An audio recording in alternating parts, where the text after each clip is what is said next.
Hello and welcome to your weekly bits and bites from the world of electric cars, brought to you by the team at Electrifying.com. Now, this week on the podcast, we'll be talking about Škoda's electric estate, Merc's Muddle, and the ongoing shambles that is the electric car grant. We'll also be answering your electric car questions, dipping into the postbag to find out your views on last week's episode. Welcome to the Kilowatt Half Hour. I am Nicola. I am Tom.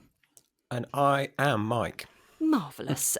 Shout out to Gary Gotham, who emailed us in last week's intro. Keep them coming in, please, because they're very, very handy. And also, Gary Gotham possibly has the best name I think I've ever heard. That's like superhero-ness, isn't it? Bad guy. Or sort of 80s pop star, maybe. Yeah. Yeah. Gary Gotham's new album. Big fan. Yeah. Can't wait for that to come out. Yeah. Oh, and we have to give an honourable mention to, would you say Ewan Davies? Yeah, I would. Yeah. Ewan Davies for suggesting Amps, Bants and Rants, which is probably a better name for the Kilowatt Half Hour, to be honest. Yeah. We need to patent that. We need to copyright that before Ewan does, I think. It's great. I quite like it. Right then, team, what we've been up to. Over to you, Tom Barnard. Well, I haven't been driving many electric cars, really, other than the normal stuff, but I did go to the Festival of the Unexceptional, which should be an electric car free zone. Do you know about the Festival of the Unexceptional? Mike, you do, I'm sure. I do, But yeah. No? No. Oh, it's been going for quite a few years now, but it's a classic car show. But if you turned up in a Ferrari or a Jaguar E-Type, you'd be sneered at and booed and sent to another car park. If you turn up in a 1985 Datsun Bluebird, then you're a hero. Right, okay. The car that won the concours this year was a Skoda Felicia. That's the type of thing it is. You know, in the concours there was a Bedford Rascal, and I mean I love it. It just warms the cockles to my heart. I know. There are so many lovely cars. There's lots of lovely people, lots of young people getting to classic cars, which I like. But of course, you would think it'd be an electric car free zone, except for the modern car park. But this year, in the car park, there was a Mark 1 Toyota Prius, which was ex-reg. So, yeah, and I'm like, whoa, I haven't seen one of those for many, many years. Yeah. So you'd never see those now. Electric classic cars, it's gonna come, isn't it? I think. Nice. I think your i3, Mike, will be a prime candidate in a few years. I keep looking at Mark 1 Leafs and thinking, it was such a clever piece of design. I think it's aged really nicely, and I think that they will be. I think, as you say, i3 will be. Yeah, there was. I went through the classifieds looking at the cars that are a bit rubbish, and there was a Berlingo electric in the classifieds, which was a kind of I think that was a 1999, and they said, it hasn't moved for a few years. MOT exempt because electric vans were a few years ago. Really? Yeah, they were. Strange little quirk thing. They changed it, but early electric vans because they thought they were milk floats, which wouldn't need MOTs. And they said, originally had 55-mile range, now nearer 30. But could be upgraded with new batteries. And I thought that would be quite a nice thing. Yeah, 30 miles away. I mean, can you imagine? It's a NiCad battery, so you'd have to bin those and put something else in. That's fine. Be a great thing, wouldn't it? Yeah. So, that was what I did. The other interesting thing I've heard this week was Ben, who's Electrifying.com's money man, has an iPace. Hi, Ben. We love you, Mr. Money Man. And we like it because he pays us. Yeah. It's all right. We're past the end of the month. We've been paid. It's fine. You can be mean to him for another 3 weeks. Have you checked? But he's got an iPace, and his home charger is broken, so he had to go to an on-street charger to get some charge. Yeah. And his iPace is meant to charge at 11 kilowatts. It was a 22 kilowatt charger, but he only got 7 kilowatts. So he contacted the customer service. It was Zest. We should give a shout out to them for to see what was going on and say, why didn't it charge at 11 kilowatts? And they said, have a look at your cable, because you've probably got an old cable. I didn't know this. 16 amp cable. Yeah. Yeah. And apparently, you know when you've got a type 2 cable, so it's like round with a flat bit on the top. Yeah. The 2 holes there, if they haven't got little copper things in, it's only the lower ampage and it will only do 7 kilowatts. So it'll only do 11 or 22 if it's got the extra 2 prongs in there. I didn't know this. So a big shout out to Zest for informing me of this. And they sent a nice little helpful picture and everything. So now Ben's like, have you got a spare we've all charger? been educated today. Very nice. Yeah. Apart from Mike, he knew.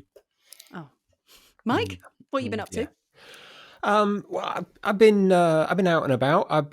We've had the Taviscan, long-term Taviscan, which I don't think any of us really loved, did we? We kind of. I haven't driven it. I think I'm the only one in the team that hasn't gone now. sat in it. It's gone now. So right. It got replaced by a Cupra Born. We've got a mid-spec Cupra Born, which is lovely. I mean, I'm getting on a bit now. So mid-spec cars, I love it. It's not on huge wheels. It's not sort of packed with so much kit that you don't really know where to start with. So it's just a really nice, sweet car. I drove that up to a video shoot, which when I saw you this week, Nicola, and I can't remember what day that was. I don't know what day it is today. That's fine. Yeah, isn't it was Tuesday? It was Tuesday, wasn't it? Yes, something like that. Yeah. No, it wasn't. Was it not? Thursday. Well, Thursday was yesterday. I was here yesterday. Anyway, it doesn't matter. Wednesday. It was No, it was Tuesday. It was Tuesday. Well, I was there Tuesday. I thought you were there Tuesday. Yeah. Anyway, cut a long story short. I've done a long term as well because Ginny, as you may notice, is not here. She's actually on holiday. She's taken 2 weeks off, quite wisely, and so I've been granted custody of the Renault 5, which, she guards the keys to that, doesn't she? Incredibly well. In fact, she doesn't even bring it to shoots in case somebody makes a case for borrowing it. So I've got that, but unfortunately, the swap was only planned about 24 hours in advance. So Ginny didn't have time to clean it or take the rest of her, or take any of her life out of it. So I drove this. It's I'm looking forward to this weekend to cleaning it and seeing what color it is, what color she actually ordered. So apparently it's green, but who knows? Is it? It's kind of like I think it's green inside as well. Growing. I'm watching Chernobyl back on Sky Atlantic, and it's a bit like when watching them go into sort of on April the 27th into reactor 4. You're going to need some kit on to go in and clean inside this. But I mean, to be fair, she lives in that car, so it's but it's to be fair, mine's not much better. It isn't a lot better. And yeah, you've driven car. my Seal. I had to go and charge your car up because you're such a diva. It's on a rider. Someone will watch my car. I just want to make this very clear. This was a very long drive up to Wales for where we drove the new Škoda Elrock VRS. So went up to Wales and Mike was already there. And I was like, look, I'm arriving late because I was doing a separate podcast in London. So I wasn't going to be arriving until like 9 o'clock. I was like, does the hotel have charging? And then Škoda were like, we really need to make sure her car is charged. Can we make sure Nicola's car is charged? And I didn't realise it came across as being such a diva. I was like, I can just plug my car in overnight. And then Mike had to take my car to take it to be charged overnight. I felt so bad. And when I arrived, everyone did a really big cheer. And it was it wasn't a big enough cheer because you went out of the room. You said, you can do better than that. And everyone gave it more of a cheer. So you were such a diva. Yeah, Mike, when I did demand a glass of wine on arrival, so that was nice. Thanks. When you did the packet of M&Ms for her return journey, did you remember to take the blue ones out? Yeah, I did. Very important. I was up till 3 a.m, making sure that it was all and all the dials were set to 12 o'clock on everything. I appreciate that. Thank you, Tom. You could learn a thing or two. Oh dear, is that all of your things, Mike? Then. Well, there's plenty more, but we've got an entire podcast to talk about, haven't we? So what I've been up to this week. What you been? Yes. Well, I was with you on Wednesday, Tuesday, Thursday, whatever day that was. Insert name of a week here. Yeah, name. I don't know.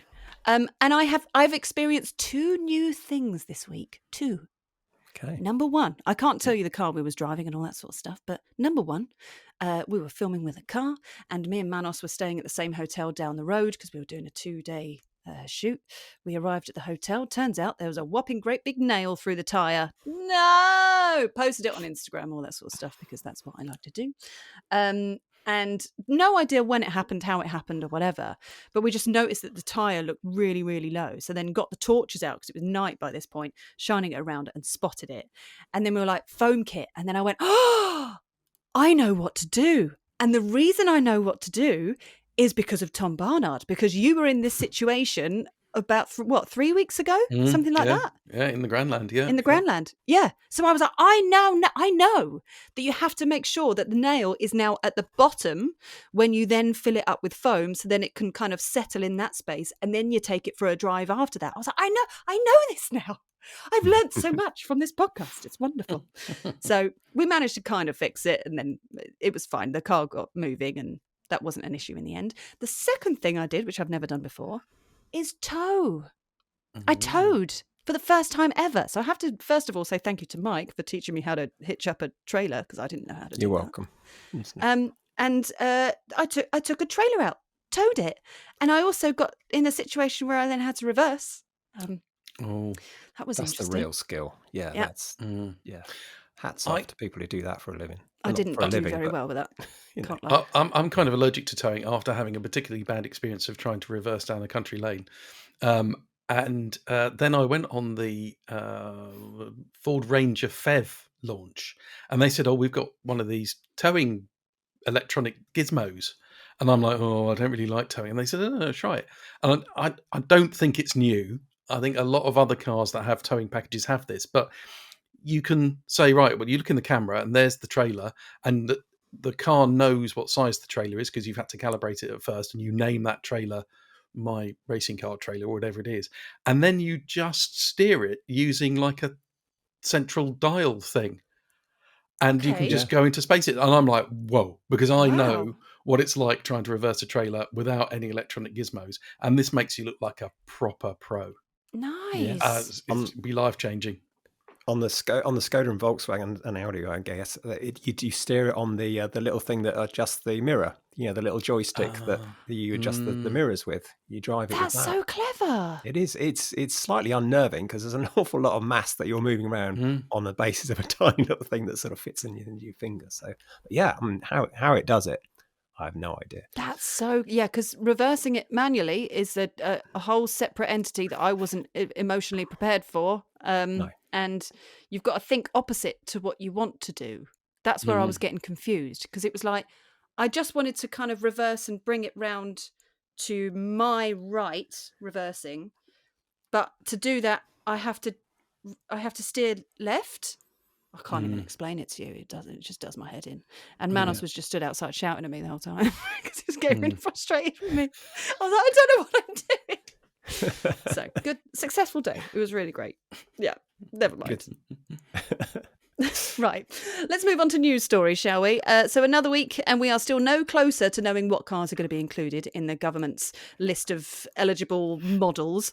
So what do we know so far? Well, I mean, you're right. We still don't know, and it's supposed to be at some point this month. Now we're in August, but we still don't know what yet. But that hasn't stopped manufacturers from sort of double guessing, because they're in a state of paralysis at the moment, because people aren't putting orders in because they think there's going to be announced next week, and know, whatever. So these car manufacturers, they've got loads of interest in their cars, but no one's signing on the dotted line, which isn't good for the end of the month figures and all that kind of stuff. So just this morning, Skoda, Volkswagen, Cupra have all announced that they're going to be £1,500 off. Quite a wide range. I was looking at them this morning. So, you've got Elrock and Enyaq for Skoda, cars that aren't under the threshold, the £37,000 threshold. Smart, #1, get £1,500 off, with up to £3,000 with it, because they've got an existing offer on there as well. Hyundai they're doing £3,750 off the Insta. Wow. Which is their cheapest, and you kind of wonder, is that a bit sticky in showrooms at the moment, because that's quite a lot of money to offer on a car that doesn't takes it below 20 grand, doesn't it? It's like 19. It does. Something. It does. I mean, I've only seen one out in the wild, so I do wonder if that's that design is a bit polarizing for some people. But anyway, they're also doing £1,500 off Ioniq 5, 6, and Kona. Volvo, Alfa, MG, or a Leap Motor, all £1,500. I mean, I kind of wonder if this was the government's plan all along. Announce the grant, then don't announce any details, and the manufacturers are doing the work for them, basically. But maybe it does seem to. I mean, I think you've said in previous podcasts, manufacturers are clever. They'll make that money back, because they might have a car with 0% finance on.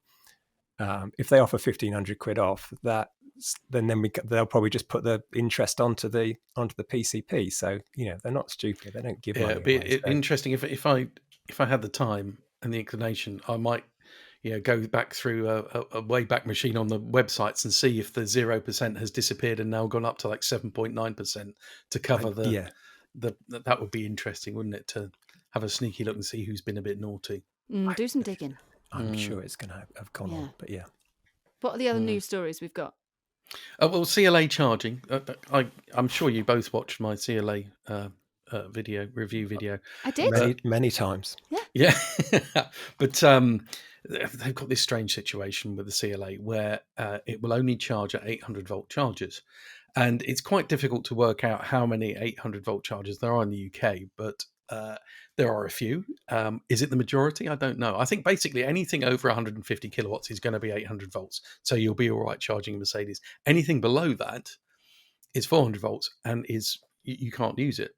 Now they have... Like at all? At all. Doesn't work. No, it's work. Not shown on... The Mercedes argument was, look, it's not shown on the sat-nav, so you just wouldn't go to one.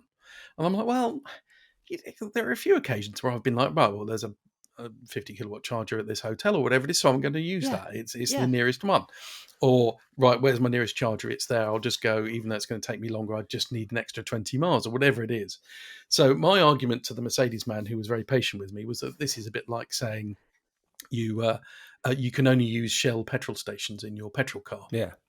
It shouldn't be a problem because you've got a 600-mile range with this petrol car. Well, it is, because it just means I can't use the one that's convenient for me. Yeah. So therefore, I'm going to choose something else. Especially if you're going up against a Tesla, where you can use anything and their entire Tesla network, and it's lower cost. That's giving you the ultimate choice. And if you're an electric car driver for the first time, having lots of choice and taking away that worry is a good thing. Anyway, Mercedes have said they're going to fix it, but it's going to be from the spring. So you're going to have to wait till the ones you order from the spring will have a fix so that you can use both 400 and 800. So, I mean, why would you buy one now? You just wait until you've got that better version. It seems like a very strange thing to me. It does. And the existing 800-volt cars that are on the market, so they go and die 5, 6, and the EV6 and 9, everything, they all have an inverter built in, don't they? They kind of saw this coming. So you can charge at full beams on a 350 kilowatt 800-volt charger, but also it steps it all down and works perfectly well on 400 ones, apart from some Tesla chargers. But I mean, that was kind of... That does seem sensible, doesn't it? But to think, you always got to think of the future, but equally, it can't cost them that much to add, because as far as I'm aware, the Norwegian markets have that 400-volt inverter as well, don't they? Fitted, but why you can not imagine some product manager at Mercedes just going, "Oh, it won't be a problem. I'm sure it's fine." Well, it's the future, yeah, but it won't be. It will seem silly, I'm sure, in 5 years we're even mentioning this, but at the moment, it's an issue. And for me, when I'm going on a long journey, I seek out the Tesla chargers, which are open to all, because they're so cheap.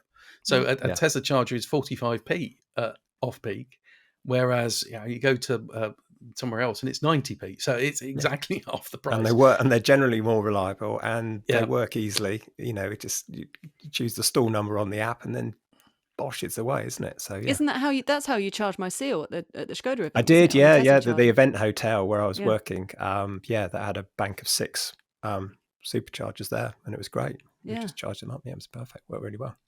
Very nice. I know this is supposed to be your headline, but I've seen this, and I've seen the first indoor charging hub, which is happening up at, I want to say, Aberdeen.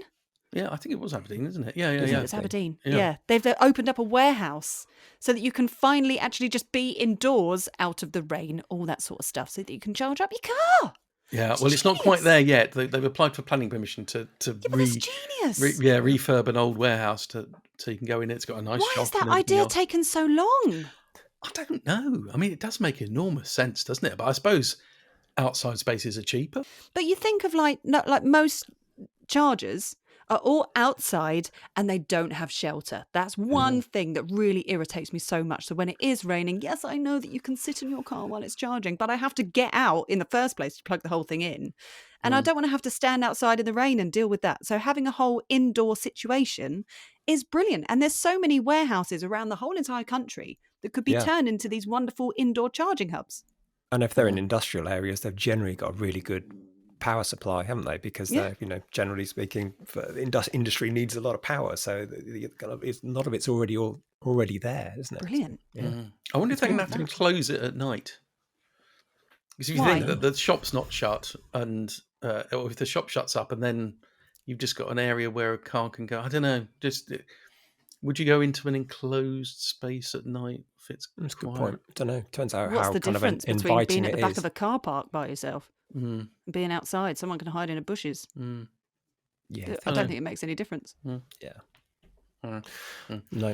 there we go. More news.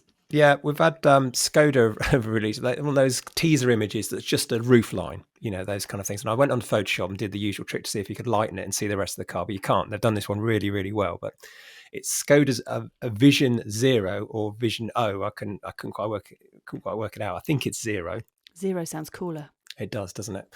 And it's going to basically be it's going to be an electric Skoda Octavia estate, and it's part of Skoda's big plan of electrification. Do you remember a couple of years ago they showed all those jelly mold images, for want of a better word, which was going to be the future kind of roadmap of Skoda's electric cars. So we've got, at that point we only had Enyaq, but we've got facelift Enyaq, then we had Elrock. Later this year, early next year, we're going to get Epic, which is the small version of the Volkswagen ID2. It's going to be Skoda's version of that. And then we're going to get a 7-seater, which is going to basically be the electric Kodiaq as well. The interesting thing about the electric Octavia estate is it's going to be built on a new platform. It's not going to be built on MEB. It's going to be built on a new one called SSP, which is Scalable Systems Platform.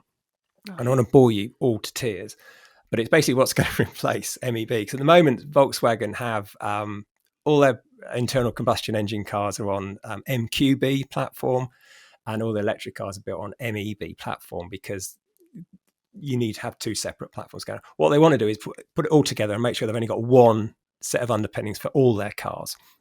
So SSP is what this is going to be. But don't get upset about this. It's also going to have space for an internal combustion engine, because the way that Volkswagen see this work as a global thing, or European thing at the very least, is the fact that people aren't going to give up their internal combustion engine cars straight away. So they're going to be range extenders. The platform is built as an electric car platform, but there's going to be space for a range extender motor to go into the back. We're going to start to see range extenders coming back, and I imagine that the electric Octavia range, when that does come out, will probably be electric first, and then we'll have range extender sort of internal combustion engine slight versions as well. So, but it's going to be a way off, as I say, we've got Epic and we've got the 7-seat Kodiaq, which is as yet unnamed, whatever that's going to be called. And it's going to be after that. So it's going to be, but it's interesting to see that there's going to be you've had electric and you've had combustion engine cars, but eventually they're all going to sort of come back round. The next generation Golf is just going to be an electric Golf. So the ID names are going to go. So it's going to become, it's more of the normalization of electric in the car ranges. So it's interesting. Yeah. And it's going to be shown, the concept's going to be shown in full at the IAA, which is the Munich Motor Show in old money. The Germans like to give everything an acronym, don't they? But yes, it's basically the Munich Motor Show, and that's going to be in next month. So we'll see the rest of the car then. Exciting. And I think we've all known over the years that the Octavia is such a good car. Yeah, and it's a huge seller for them, especially in estate form. In Europe. So it's a really important car for them. Brilliant. That's very exciting. Good stuff. Barnard's bargain, please. Hit me. Okay, so it's another car which I struggled to like. Do you remember there was an amazing deals on Leap Motors? So that they were like 20p a year or something to lease a Leap motor. And it's like, well, okay, it's not a car that we particularly highly recommend. It's okay. But, when they're this cheap, it's pretty good. Well, this is another one which I think is really cheap, and I didn't really like, but I think this is a bargain. So Polestar 4, and this is a single motor plus pilot, which I think is a new trim level, but it's quite nicely equipped. £416 a month. So that's on a 48 month. That's 8,000 miles a year with 9 months down. So that's cheap for something of that price and for something of that size as well. Yeah, I mean, you look at the comparisons of what else is 420 quid a month, and it's silly little things. So it's like, that is a lot of car for that money, and I would put up with no back window for that. But also, another real life experience of Barnard's bargains for used cars. One of my neighbours, a John Lewis van, drove into her Volkswagen Up petrol. So she's like, I think it's time to go electric, but I think I'd quite like a Volkswagen Up because it's a car I'm familiar with. So I'm like, right, okay, we'll find you in the Up. So I did a bit of research. I'm like, oh, okay, well, there's not that many, and still reasonable amount of cash. And I thought, say at me. Yeah. We ran a long-term one, same car. Yeah. Slightly different trim and things. Yeah. They're about 750 quid cheaper. Yeah. And I can only. I bet the city go is as well, isn't it? It's bizarre. She said to me, "Oh, I'm not sure about say it. I don't know what that is." I'm like, "That's why it's 750 quid cheaper because people don't know it. That's the value of the brand." Oh, if you're sure, where's my nearest Seat dealer? It's fine. We'll find you one of those. So that's my plan: is to buy a Seat Me Electric and save 750 quid over. Oh, she'll love it. I'm quite jealous, actually. They're great, aren't they? I love those. They're sort of analog, aren't they? Because they've still got like a normal dials and things like that, and a twist key. Yeah, proper key. Proper insert key situation, which is great. They're great. I really love those. Right, let's have a little look at your messages. So can we help? So this says, "Hi team, I consider myself a fairly knowledgeable on EVs, having been driving EVs for almost 6 years. I'm on my second Jaguar I-Pace, and my wife has a Fiat 500e La Prima. The Fiat is now 4 years old, and we've been thinking of replacing it with either a Hyundai Insta 02 or the BYD Dolphin Surf Comfort. Both Hyundai and BYD are currently matching the government grant of £3,750, which is what we were talking about earlier. So maybe now is a good time to buy. Any thoughts on what would be the best choice? Also, I've never had either PCP or a lease and would be able to purchase the car with cash." Oh, good for you. And would it be best to buy with PCP or a lease and keep the cash in my savings? As I've never had either, I know little about them. So please explain the differences and advise which would be best for a private buyer. Many thanks, from Andrew Palmer. I think this is a Tom Barnard answer, really. Yeah. Well, I think the deals, a lot of the deals at the moment, especially on the supposed government grant and the 0% finance, are based on you taking out the finance. Yeah.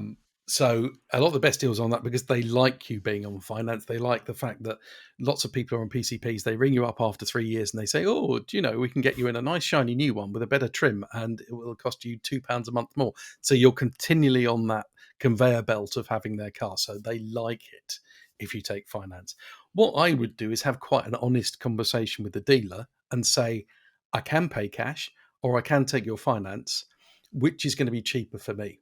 And they'll show you the figures, because they might well be able to say, "All right, okay, look, well, it's 3,750 quid off the Hyundai, and it's 19 grand that you're putting on the finance, and it's 0%, and therefore that's going to be this." Or if you did it cash, I'll do it for 19 grand, and therefore that, and then you can do the sum of, if I leave that 19 grand in my high interest savings account for 3 years, I'm going to get 4% interest or whatever. Versus this, so you can do the sums and work out which is best for you. There you go. That's a really nice answer. Very nice. Thank you. And you had a Dolphin, didn't you? I did have I didn't have the Dolphin Surf though. It's the Surf that I think they're looking at. I haven't actually driven the Surf. I think it was Ginny that drove that on the launch, didn't she? That's right. Yeah. But the Dolphin's perfectly fine. That, like, if you're going to go from a Fiat to a Dolphin, it's going to feel so much bigger inside. Even with the Insta, it's going to feel so much bigger inside, because the Fiat is diddy. But the Dolphin, even though it's still quite a diddy car, feels massive inside once you've sat in there from sitting inside a Fiat 500. So, but I think either way you'll be happy. Although I do like the Insta. I really do. I think the Insta's got a bit more character, hasn't it? If you're coming from a Fiat 500 to that BYD, I'd think you'd, I don't know, just feel a bit normal. I'd say, yeah. I mean, I've not driven either. I'm basing it on having seen them, but not driven them. I would say the Insta might be more my thing if I was me. I love the 500, but I can understand why you'd probably want to change. Well, after that many years, you can kind of you're done, ready to move on, sort of thing. Yeah, Tick I think that box. Insta would be a funky thing. I think so. Yeah. So yes, lovely comments and great questions this week. So keep them coming in, please. You can put them in the comment section below. Don't forget to subscribe and all that jazz. Right, what else have we got coming in? Go for it. So Chris Hunter 974 says, "Hi guys, you may remember a few months ago I bought a Skoda Elrock 85. I'm now sat in Santa Susana, that's in Spain, having driven here from Yorkshire, 1,835 kilometres. The journey took 3 days. I charged exclusively at Tesla Superchargers, trouble-free, and cost me €90 in total. Wow. My first road trip in an EV. Why are people reluctant to change? Love the show, Chris." That's fantastic. I wonder what that would have cost in a diesel or a petrol.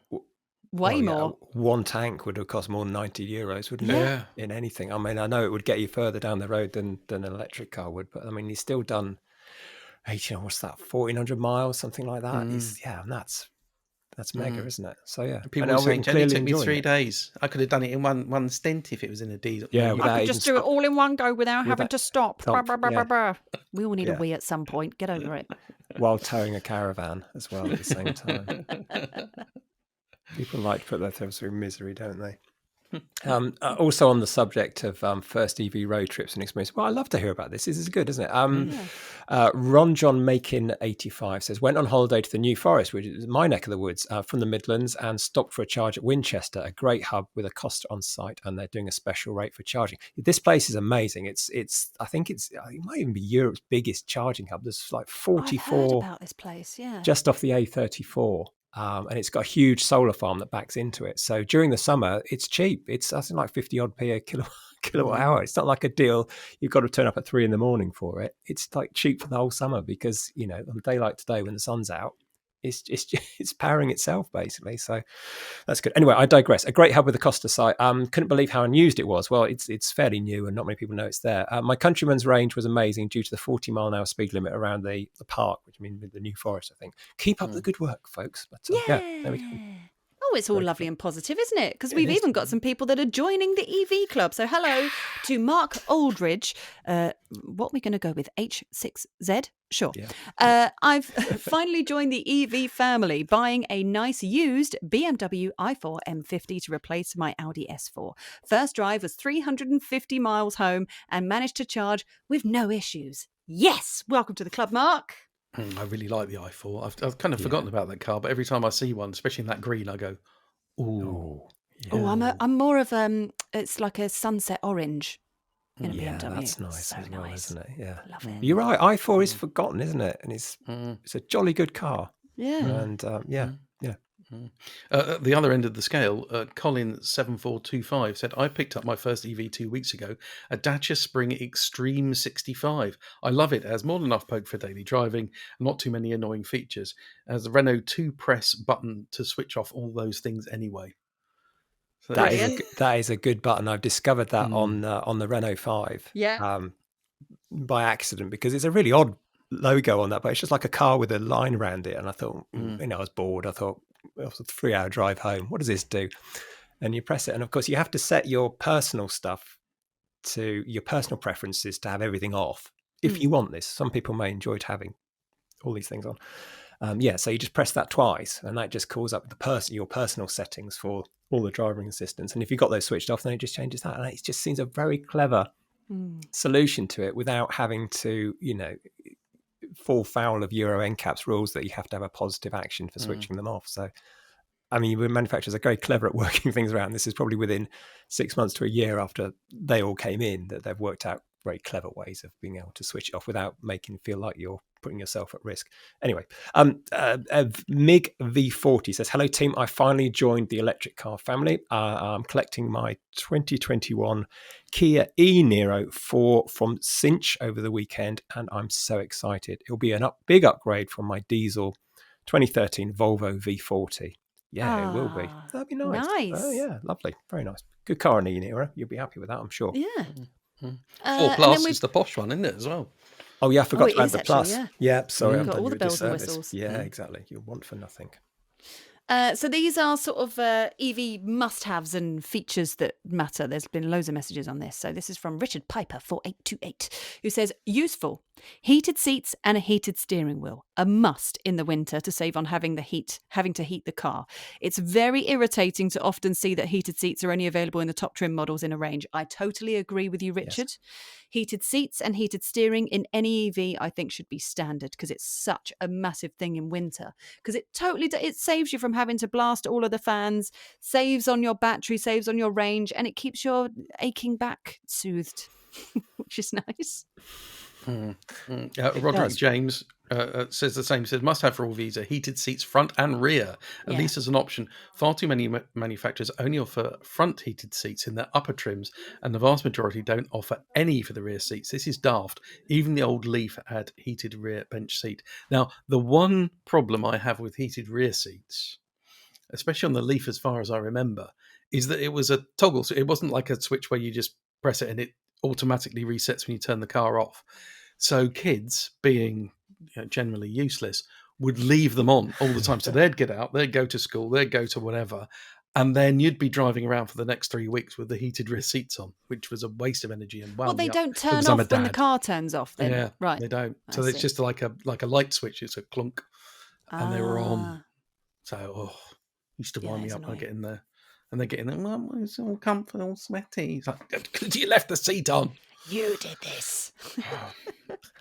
When I did the drive of the E3008 and 5008 a couple of months back, it was boiling. It was when central middle of Europe was absolutely baking, and exactly the same as you. Someone had left the rear heated seats on for some reason. I don't know. Obviously, someone had been stabbing the infotainment system to try to get something to work or not, and they managed to switch them on.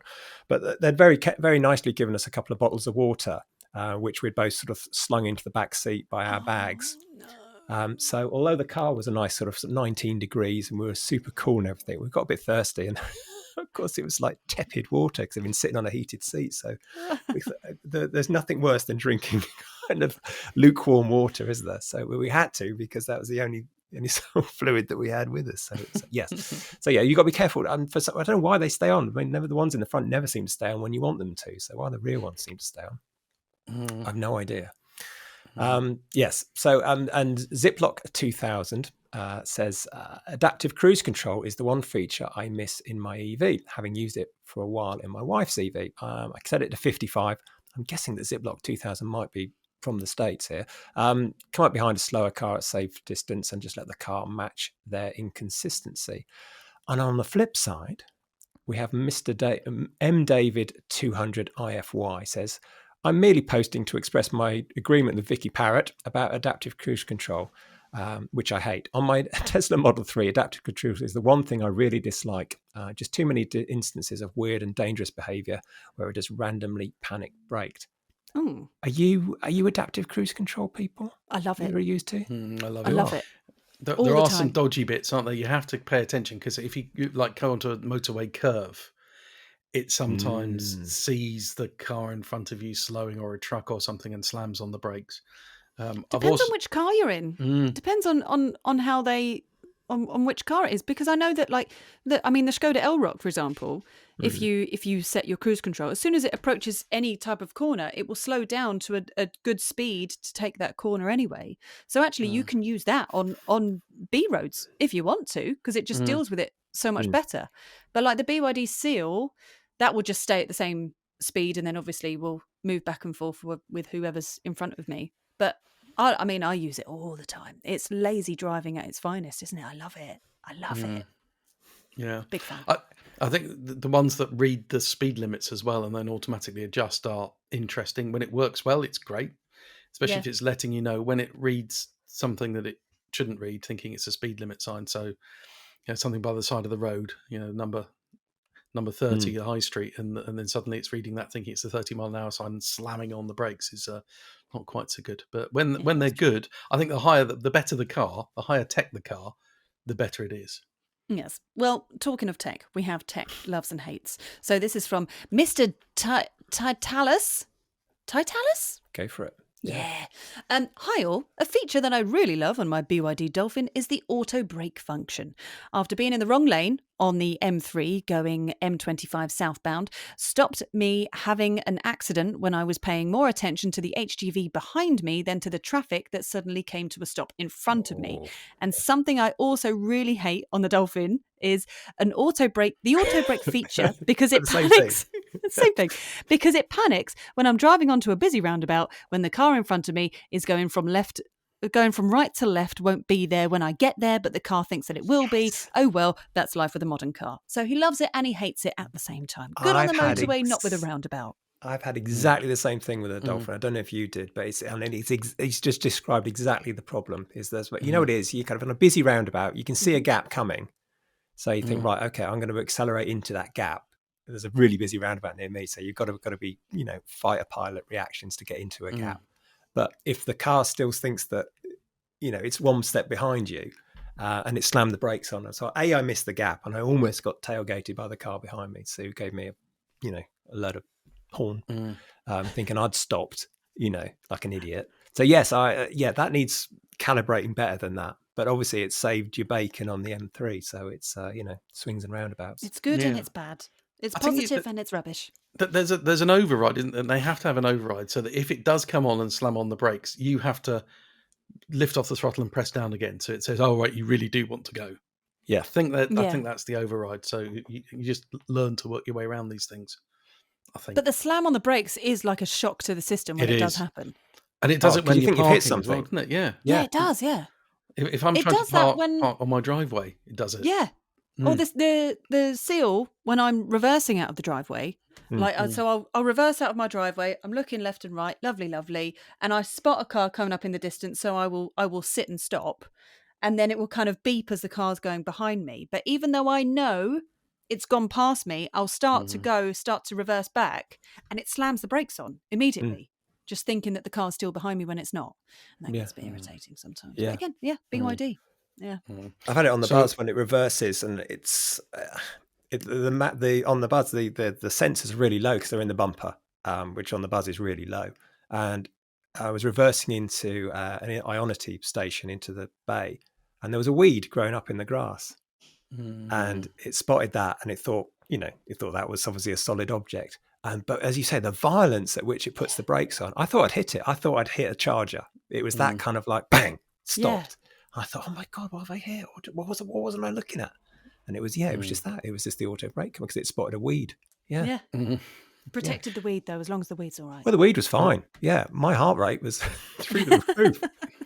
I think there was a situation with another Electrifying.com presenter in an ID buzz where she had exactly that with the weeds doing the parking sensors. So ignored them and then drove into a wall.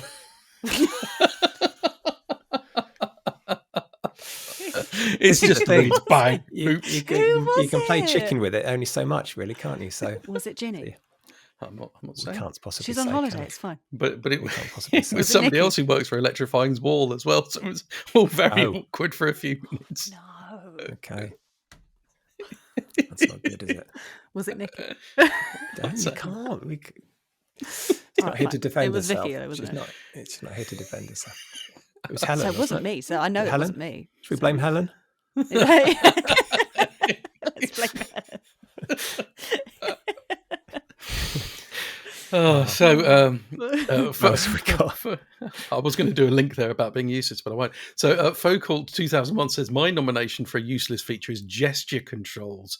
And these aren't just on EVs. It takes longer than normal controls, don't work at all. And you end up making gestures it definitely won't recognise out of frustration. Now, we'll talk about that bit first because he has got another one. But BMWs have them, don't they? And you're meant to do a circle to turn up the radio. And you might as well just turn up the radio. Your hand's already there. So, why not just press the screen? A friend of mine, Harry, has recently bought a 5 Series, not electric. He's gone for the petrol version. And he was like, can I drive it around to yours and we'll do a little video for Instagram and we can walk around it and stuff. And I was like, yeah, fine. So he drove it around and he was so excited about the bloody volume thing. And he was going, no, look at what it can do. And every time he did it, it never worked. And we managed to get the whole thing on camera. I'm like, just press the volume button. It's just so much easier. It's like, look, if I do that, and then if I do that, it turns it back down again. It's so amazing. I was like, it's really not amazing. It's really not. The Mazda 6e, which I drove a couple of weeks ago, has this whole thing about gesture controls, and it's got this whole list of what you can do. And there's so you can do the phone symbol up to your face, like if you're pretending you're on the phone, and it will answer a call. And if you do the same, but downwards, it will hang up the call. And the problem there's something with that. About you look stupid.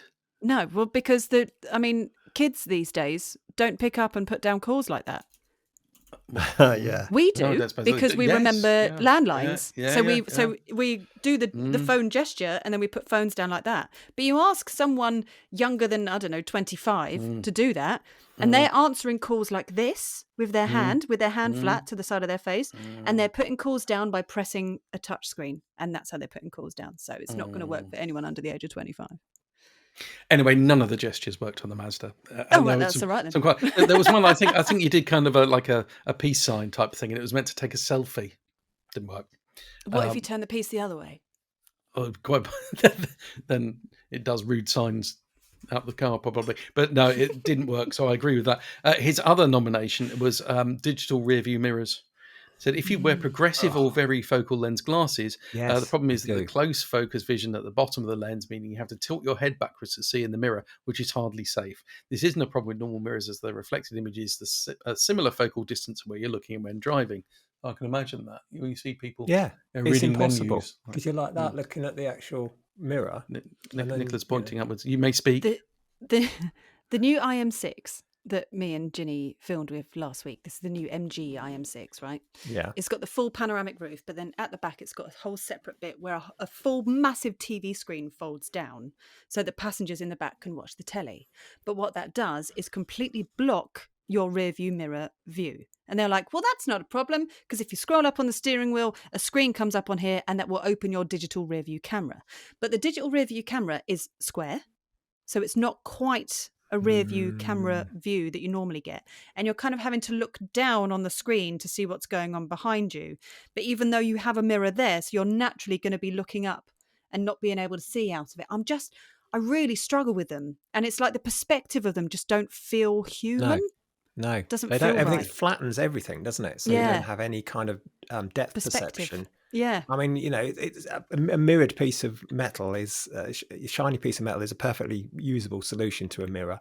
It's like saying we don't need side screens. We might have a screen for what's coming at. We don't. It kind of works, and I can understand why people like them if they get on with it. That's brilliant. But as that reader says, the listener says, if you do wear varifocals like I do, the magnifying bit is the bottom bit, so you do end up walking around like that trying to spot where the mirror is. I mean, you can see where the mirror is, but obviously you see through it when it's a mirror. But when it's a screen, you can't see through it. It doesn't change your focal length. So yeah, it does. That's and it's my fault, obviously, because I've got defective eyes. But it's I'm not the only one who wears glasses. It's just nature. It's just nature. So I'm getting old. Nature. Can I ask you a question about the IM5 actually? Because I watched your video, obviously. Yeah. And the hatchback, when you opened it up, I was looking at that video, and the shape of the opening looked really weird. Because you expect like a hatchback to be square, and it was like you'd have to.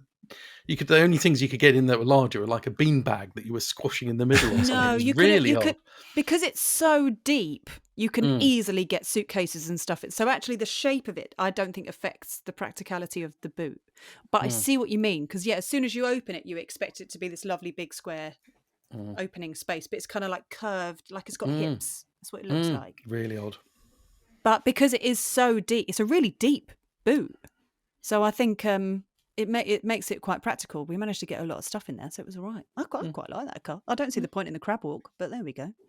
So weird. So weird. Like you're driving straight, and then you turn, and then all the wheels are turning. So then you're kind of, it's like you're still going forward, but going sideways. Is it for parking? Is that their idea? No, it's not for parking, because you've got separate parking things. So is it just not for parking. Showing off, being weird? It's just I don't know. Because we tested out all of the other parking things. Like it's got the curbside parking. So if you're not quite close enough, press the curbside and then it will just kind of move you closer to the curb or whatever. Lovely. Can get you in and out of bays. Fine. So the crab walk, I just don't see the point in it. I don't get it at all. And it's just really creepy and I don't like it. Like driving an old Mini with a rotten subframe, Tom. Yeah, imagine exactly mine used to crab down the road like that. It's like a slide. Or trying to get a boat in. When you had a boat for the day and you're trying to get it into the dock. Yeah, you kind of sideways gliding in. It's quite weird. Indeed, very weird. We should probably wrap this up, shouldn't we? Oh yeah, is there one more? There's one more thing. Well, there is, but I'm worried that we might be going over. Should we do the last one? Yeah, do the last one. I can't even find it. Where is it? Is there? It's there. It's me. That's is it me? You. Yeah, it's you. Yeah. I thought it'd be the nice one to do. Oh, right. This is from Robin Parks, 988, who says, I completely agree with Vicky about driver aids. I've had my Model 3 for 4 years. It's braked on a motorway twice when a car in a different lane has braked. It has applied corrective steering when I've been travelling on clearly marked 2-lane roads, and on country lanes with no lane markings, applied emergency braking for things ahead, which I have been aware of and about to negotiate. My lease runs out in September. Bye Tesla. Great car to drive, but it has its downsides. Yeah, but I Well, think all cars with kind of the brake I think assist so. stuff. I think you might find that it's the same with everything. But Yeah, I have heard about this. I have heard of people saying phantom braking with Teslas, but we've just covered I've had phantom the same in braking the on seal on country BYDs and roads. things. So Yeah. I kind of think It will they just all do spot it a to a tree or something and go, oh, and just panic a little bit. Yeah. But it's just the future of cars, isn't it? Just robots, aren't doing they? random things. Exactly. Just robots. Yeah. Okay. There we On go. that positive note. What we got coming up? I've got a nice, pretty chilled week now, which is quite nice. Have you? Yeah. Have you got anything coming up? I'm on holiday, so I've got an even more chilled week. Yeah. Nice. God. Well, next week, although it's not for electrifying, but I'm going to Silverstone and driving a Ferrari around the track. You do other things. I do many other things. That's why I'm so tired all the time. This is with Hot Wheels. So, I'm for the first time ever, I'm driving a Ferrari. It's a full 330 around Silverstone. So. But you're driving your electric car there, so we're covered on that. Oh yeah, I'll be driving the Seal there. Okay, yeah, so that covers the electrifying Otherwise, side of things. Exactly. And then I'm jumping in a Ferrari. Okay. So that's my exciting thing. Mike, have you got an exciting thing? No, I haven't. Good. No, my life's just one tedious thing after another, really. So that's fine. But right, there we go. Well done, team. Thank you very much. Thank you for listening. Thank you for watching. Put your comments in the comment section below. Make sure you subscribe. Thank you for coming. Safe journey home. Give me 3 rings. All that sort of stuff. Wherever you're listening on your podcast platform, make sure you subscribe. Click follow. Bell button. Follow us on Write some comments. Ask us some questions. Ask some questions. Is that all of the above? It is. Podcast@electrifying.com if you've got a car buying query or anything as well. Thank you, Mike. Thank you. That's right. That's it. Okay. Bye then, team. Bye. Bye. Bye.